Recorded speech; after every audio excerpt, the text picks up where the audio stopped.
J.K. Yadav Films present. Presented by Albina Recording Studio, Simrao.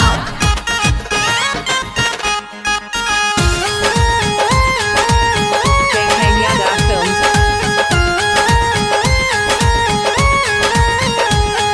Bharat में अइले अभिनंदन हो, मोदी करे अभिनंदन। भारत में अइले अभिनंदन हो, मोदी करे अभिनंदन। रंगवा अबिरिया फुलावा के माला, फुलावा के माला हो, फुलावा के माला। हाँ हाँ, माथा में लगावे खाती चंदन हो, मोदी करे अभिनंदन। भारत में अइले अभिनंदन हो, सब करे अभिनंदन।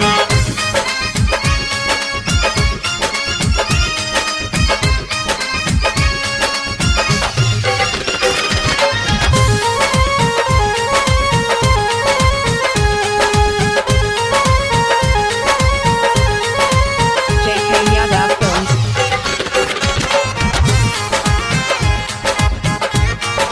हाँ हाँ, देशवा के शान खातिर जान भी गमैले, जान भी गमैले हो, जान भी गमैले।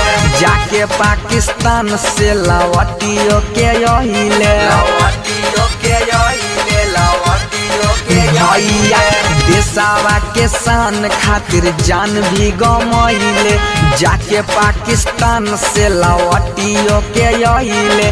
बनी के मारुति नंदन हो, भारत अइले अभिनंदन। माथा में लगाई चंदन हो, भारत अइले अभिनंदन।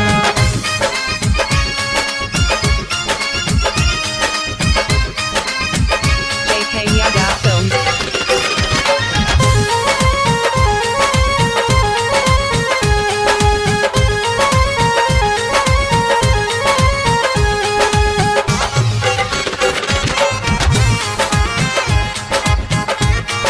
हाँ हाँ, रहले अकेला तब मानले नहार हो, मानले नहार हो, मानले नहार। ए हो, भारत माँ के बेटा हवे, देश के दुलार हो, देश के दुलार हो, देश के दुलार। भैया रहले अकेला तब मानले नहार हो, भारत माँ के बेटा हवे, देश के दुलार हो। बनसिया जया करे बंदन हो, भारत अइले अभिनंदन। माथा पर लगाई चंदन हो, भारत अइले अभिनंदन। J.K. Yadav Films.